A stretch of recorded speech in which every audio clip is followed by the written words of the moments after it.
आज मैं आपको ले चलूंगा उस ऐतिहासिक सुबह में जब महाराणा प्रताप अपनी मातृभूमि के लिए अकबर की विशाल सेना से टकराने चले। क्या हुआ था उस युद्ध में जिसका हर पल आज भी राजस्थान की मिट्टी में दर्ज है?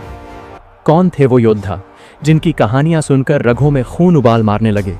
दोस्तों, वीडियो को अंत तक जरूर देखिए, क्योंकि आगे जो होने वाला है वो सिर्फ कहानी नहीं बल्कि जिंदा इतिहास है। 17 जून 1576 की चांदनी रात थी। अरावली की पहाड़ियों में सन्नाटा छाया हुआ था। खमनोर गांव के पास बनास नदी के किनारे दो विशाल सेनाएं अपने अपने शिविरों में थीं। मुगल शिविर में हजारों मशालें जल रही थीं। राजा मान सिंह अपने तंबू में बैठे हुए सोच रहे थे। वे जानते थे कि सुबह क्या होने वाला है। महाराणा प्रताप उनके दूर के रिश्तेदार थे, लेकिन आज वे दोनों दुश्मन बनकर आमने सामने खड़े थे। मानसिंह को याद आया 1573 की वह मुलाकात जब अकबर ने उन्हें महाराणा के पास भेजा था। उदयपुर में महाराणा ने उनसे मुलाकात तो की थी, राजपूती परंपरा के अनुसार सम्मान भी दिया था, लेकिन जब भोजन की बात आई तो महाराणा ने अपने पुत्र अमर सिंह को भेज दिया। यह सीधा संदेश था, तुमने मुगलों की संधि स्वीकार कर ली, मैं तुम्हारे साथ नहीं खा सकता। मान सिंह को दर्द हुआ था उस दिन, लेकिन वे समझ भी गए थे कि महाराणा प्रताप कभी नहीं झुकेंगे। उधर महाराणा प्रताप का शिविर लोह सिंह गांव में था, खमनोर से मात्र 12 मील दूर। रात के अंधेरे में महाराणा अपने सैनिकों के बीच घूम रहे थे। उनकी लंबी काया लगभग 7.5 फीट अंधेरे में भी दिख जाती थी। योद्धाओं, महाराणा की आवाज गूंजी, कल की सुबह इतिहास बनेगी। हम संख्या में कम हैं, लेकिन हमारे दिल में मातृभूमि की रक्षा का संकल्प है। हम लड़ेंगे, और अगर मरना है तो वीर गति को प्राप्त होंगे। उनके चारों ओर बैठे योद्धाओं में से एक उठा, हाकिम खान सूर, शेर शाह सूरी के वंशज, जिनका राज्य अकबर के पिता हुमायूं ने छीन लिया था। आज वे मेवाड़ की ओर से लड़ने आए थे, अपना बदला लेने। महाराज, हाकिम खान ने कहा, कल मेरी तलवार मेरे हाथ से नहीं छूटेगी, चाहे मृत्यु ही क्यों ना आ जाए। मैं वचन देता हूं। थोड़ी दूर ग्वालियर के राजा रामशाह तंवर अपने 3 पुत्रों के साथ बैठे थे। शालीवाहन सिंह, भवानी सिंह, प्रताप सिंह, तीनों अपने पिता के पास थे। पिताजी, शालीवाहन ने पूछा, क्या हम सब वापस लौटेंगे? रामशाह ने अपने बेटे की ओर देखा। उनकी आंखों में पानी था, लेकिन चेहरे पर दृढ़ता थी। बेटा, राजपूत युद्ध में इस सवाल का जवाब नहीं ढूंढते, वे बस अपना कर्तव्य निभाते हैं। कल हम तीनों पीढ़ियां साथ लड़ेंगे, और अगर महाराणा के लिए मरना पड़े तो यह हमारा सौभाग्य होगा। पहाड़ियों पर राणा पूंजा भील अपने योद्धाओं के साथ थे। वे इन पहाड़ियों को अपनी हथेली की तरह जानते थे। हर गुफा, हर रास्ता, हर छिपने की जगह। भाइयों, राणा पूंजा ने कहा, यह हमारी धरती है। इन पहाड़ियों की हर चट्टान हमें जानती है। कल हम अपने तीरों से मुगलों को बता देंगे कि मेवाड़ की रक्षा में भील भी अपनी जान दे सकते हैं। और महाराणा के तंबू में चेतक, वह नीला घोड़ा जो महाराणा का साथी था, अपने स्वामी के पास खड़ा था। उसके सिर पर हाथी का मुखौटा लगाया जा रहा था। यह एक चालाकी थी। दुश्मन के हाथी देखेंगे तो सोचेंगे कि यह भी हाथी है और भ्रमित हो जाएंगे। महाराणा ने चेतक के माथे पर हाथ फेरा। चेतक, महाराणा ने धीरे से कहा, कल तुम्हें मेरा पूरा साथ देना है। तुम मेरे भाई हो, मेरे साथी हो। चेतक ने अपना सिर हिलाया, मानो समझ गया हो। लेकिन यह युद्ध एक दिन में नहीं आया था। इसके पीछे 4 साल की कहानी थी। 1572 में जब महाराणा उदय सिंह का देहांत हुआ, तब प्रताप सिंह को गोगुंदा में राणा बनाया गया। उनके पिता की आखिरी इच्छा थी कि छोटे बेटे जगमल को राणा बनाया जाए, लेकिन मेवाड़ के सरदारों ने कहा, नहीं, इस मुश्किल समय में हमें एक वीर योद्धा चाहिए। प्रताप को राणा बनना होगा।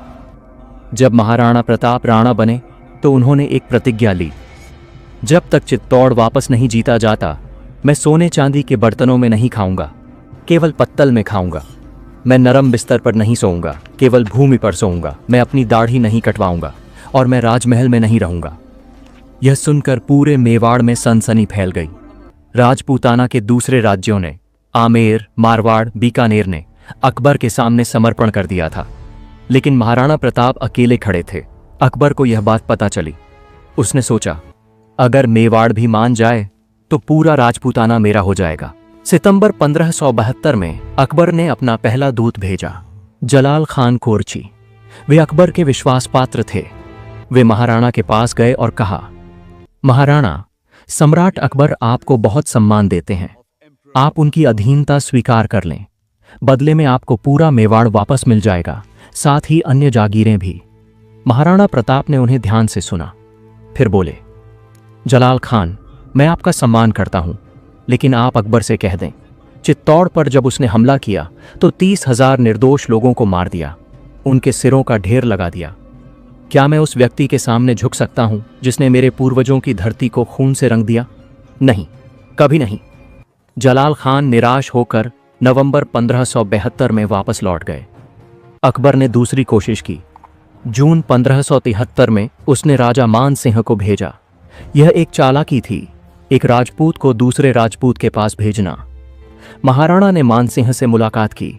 उन्होंने राजपूती परंपरा के अनुसार उनका स्वागत किया, लेकिन जब भोजन का समय आया तो महाराणा ने अमर सिंह को भेज दिया। अकबर ने तीसरी कोशिश की, राजा भगवान दास को भेजा, जो मान सिंह के पिता थे, लेकिन वे भी असफल रहे। चौथी और आखिरी कोशिश, अकबर ने राजा टोडरमल को भेजा, अपने नवरत्नों में से एक को, लेकिन महाराणा का जवाब एक ही था, मैं अकबर की अधीनता कभी स्वीकार नहीं करूंगा। यह मेवाड़ की परंपरा है, हम झुकते नहीं, हम लड़ते हैं, और अगर जरूरत पड़े तो मर जाते हैं। 1576 की शुरुआत में अकबर को समझ आ गया कि शांति से कुछ नहीं होगा। उसने राजा मान सिंह को 10,000 सैनिकों के साथ मेवाड़ पर हमला करने का आदेश दिया। महाराणा प्रताप ने यह खबर सुनी। उन्होंने अपने सरदारों को बुलाया। मित्रों, महाराणा ने कहा, मुगल सेना आ रही है। हम संख्या में बहुत कम हैं, लेकिन हमारे पास कुछ है जो उनके पास नहीं, हमारी मातृभूमि की रक्षा का संकल्प। हम हल्दी घाटी के दर्रे में उनका इंतजार करेंगे। वहां की संकरी जगह में उनकी बड़ी सेना का फायदा कम हो जाएगा।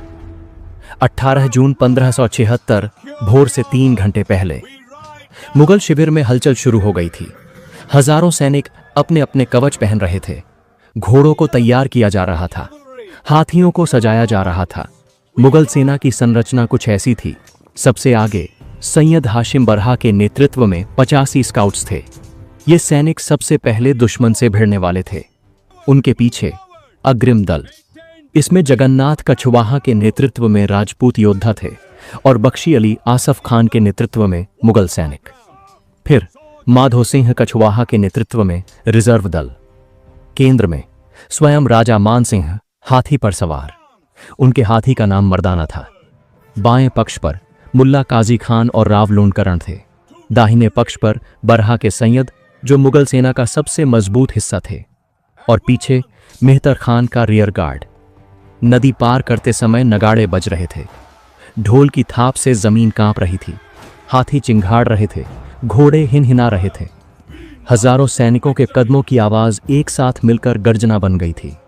उधर महाराणा के शिविर में भी तैयारियां हो रही थीं, लेकिन यहां का माहौल अलग था। यहां शोर नहीं था, बल्कि एक गंभीर चुप्पी थी। महाराणा प्रताप अपना कवच पहन रहे थे। उनका कवच 35 किलोग्राम का शरीर पर भारी था, लेकिन उनके लिए यह सामान्य था। महाराणा ने अपनी सेना को 4 हिस्सों में बांटा था। अग्रिम दल हरावल में हाकिम खान सूर के नेतृत्व में लगभग 800 योद्धा। उनके साथ थे भीम सिंह डोडिया, रामदास राठौड़, जो कि वीर जयमल के पुत्र थे। दाहिने पक्ष में राजा राम शाह तंवर के नेतृत्व में लगभग 500 योद्धा। उनके साथ थे भामाशाह और ताराचंद। बायां पक्ष पर झालामान सिंह के नेतृत्व में लगभग 400 योद्धा। केंद्र में स्वयं महाराणा प्रताप चेतक पर सवार 1300 योद्धाओं के साथ, और पहाड़ियों पर राणा पूंजा के नेतृत्व में 400 भील धनुर्धारी। जैसे जैसे सुबह का सूरज उगने लगा, हल्दी घाटी का वह सकरा दर्रा दिखाई देने लगा। यह दर्रा लगभग 1.5 मील लंबा था। एक तरफ अरावली की ऊंची पहाड़ियां थीं, दूसरी तरफ घाटी।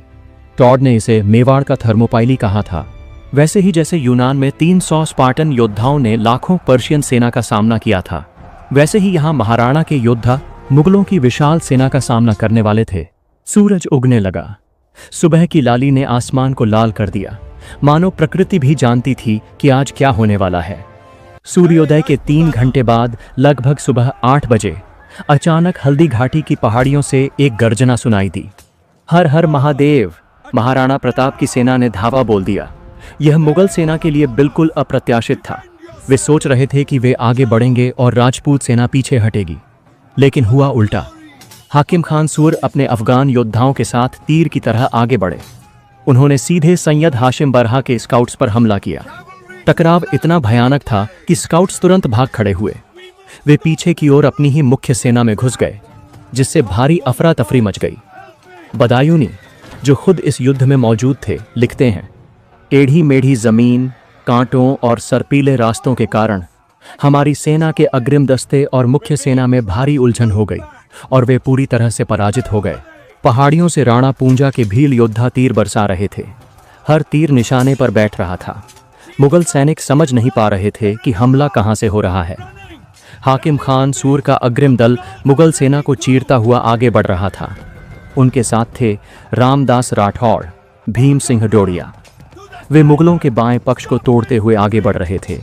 इस हमले से मुगल सेना का बायां पक्ष पूरी तरह बिखर गया। राव लूणकरण के नेतृत्व में राजपूत सैनिक, जो मुगलों की ओर से लड़ रहे थे, भागने लगे। बदायूनी लिखते हैं, हमारी सेना के राजपूत, जिनका नेतृत्व राव लूणकरण कर रहे थे, भेड़ों के झुंड की तरह भाग गए और अग्रिम दल की पंक्तियों को तोड़ते हुए दाहिने पक्ष की ओर भाग गए। अब एक भयानक स्थिति पैदा हो गई। बदायूनी और आसफ खान पीछे खड़े थे। उनके सामने मेवाड़ के राजपूत और मुगल पक्ष के राजपूत आपस में उलझे हुए थे। बदायूनी ने आसफ खान से पूछा, अब हम कैसे पहचानेंगे कि कौन दुश्मन राजपूत है और कौन अपना? आसफ खान ने जवाब दिया, तीर चलाते रहो, चाहे किसी भी तरफ का राजपूत मरे, इस्लाम का भला ही होगा। और उन्होंने अपने ही राजपूत सैनिकों पर तीर चलाने शुरू कर दिए। इस पहले हमले में मुगल सेना 5 से 7 कोस पीछे भाग गई। वे बनास नदी तक पहुंच गए। महाराणा प्रताप चेतक पर सवार होकर आगे बढ़ रहे थे। उनकी तलवार खून से लाल हो गई थी। हर वार से एक मुगल सैनिक जमीन पर गिर रहा था। राजा राम शाह तंवर और उनके तीनों पुत्र दाहिने पक्ष पर भयानक तबाही मचा रहे थे। बदायूनी ने बाद में लिखा, मैंने एक योद्धा को देखा जो हाथियों की लड़ाई छोड़कर मुगल सेना के बीच में घुस गया और भयानक नरसंहार किया। राम शाह, जो हमेशा राणा के हरावल में लड़ते थे, ऐसी वीरता दिखाई जो शब्दों की सीमा से परे है। अबुल फजल ने अकबरनामा में लिखा, 2 खून के समुद्र आपस में टकरा गए, जलती लहरों से मिट्टी लाल हो गई। लेकिन मुगल सेना का दाहिना पक्ष, बरहा के सैयद, मजबूती से डटा रहा। उन्होंने समय दिया माधो सिंह के रिजर्व दल को आने का, और फिर अचानक युद्ध के मैदान में एक अफवाह फैल गई, अकबर आ गया, सम्राट अकबर खुद और सेना लेकर आ गया है। ये झूठ था, लेकिन इसका असर हुआ। मुगल सैनिकों का मनोबल वापस आ गया। माधो सिंह का रिजर्व दल युद्ध में कूद पड़ा। अब युद्ध का रुख बदलने लगा। महाराणा की घुड़सवार सेना की गति धीमी पड़ गई। अब यह एक एक करके होने वाली तलवारबाजी में बदल गया। और फिर शुरू हुआ वह भयानक संघर्ष जो रक्त तलाई के नाम से जाना जाएगा। हाकिम खान सूर अपने अफगान योद्धाओं के साथ मुगल सेना में तबाही मचा रहे थे। उनकी तलवार एक पल के लिए भी नहीं रुकी। लेकिन तभी पीछे से एक मुगल सरदार ने हाकिम खान पर हमला किया।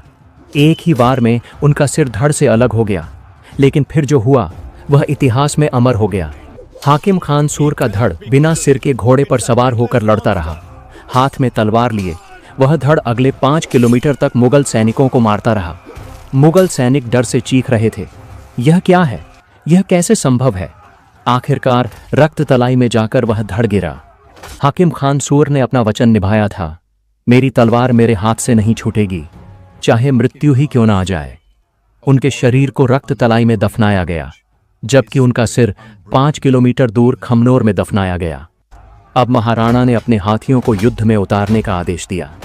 लूणा और रामप्रसाद, 2 विशाल हाथी मुगल सेना में घुस गए। मुगल हाथी गजमुक्ता लूणा से भिड़ा। दोनों हाथियों के बीच भयानक युद्ध हुआ। आखिरकार गजमुक्ता घायल होकर पीछे हट गया। लेकिन तभी मुगल धनुर्धारों ने महावतों को निशाना बनाना शुरू कर दिया। लूणा के महावत को तीर लगा। घायल महावत ने किसी तरह लूणा को वापस बुलाया। रामप्रसाद अब भी लड़ रहा था, लेकिन उसके महावत को भी एक तीर लग गया। बिना महावत के रामप्रसाद को मुगलों ने पकड़ लिया।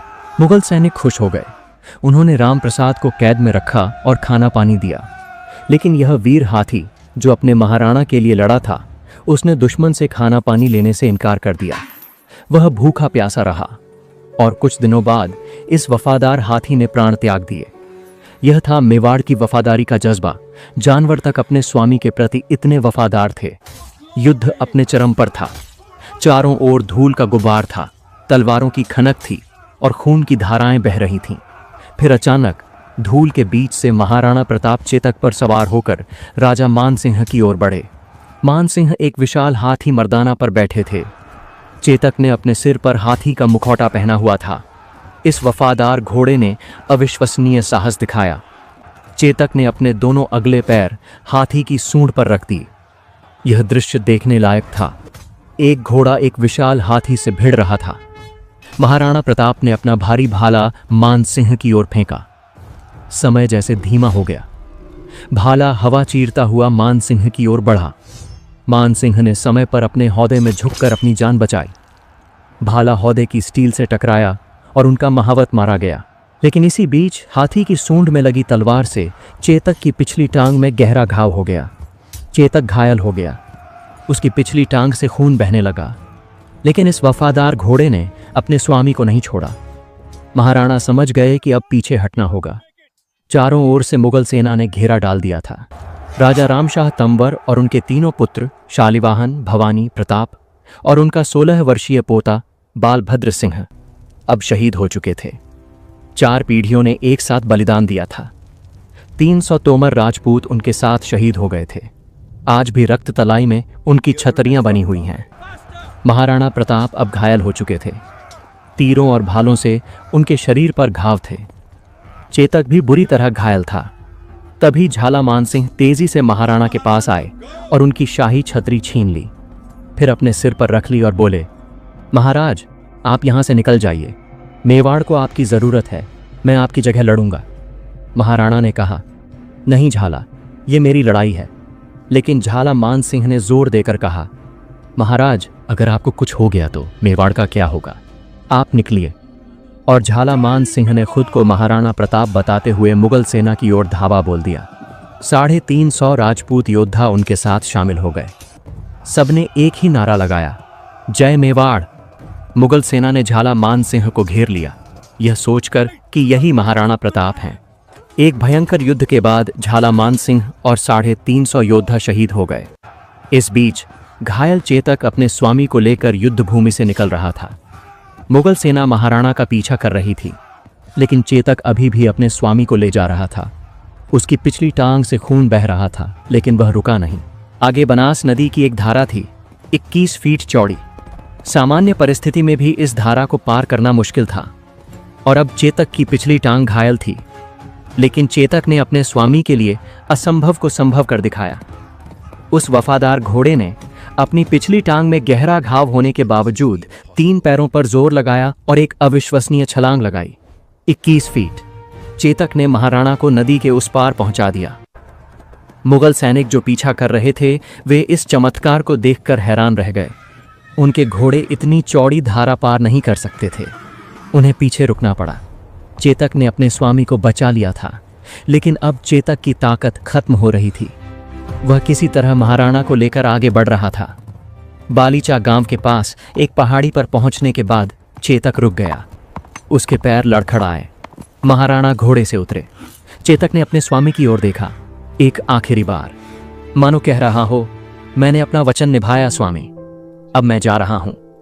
और फिर वह वफादार घोड़ा, वह वीर चेतक जमीन पर गिर गया और अपनी अंतिम सांस ली।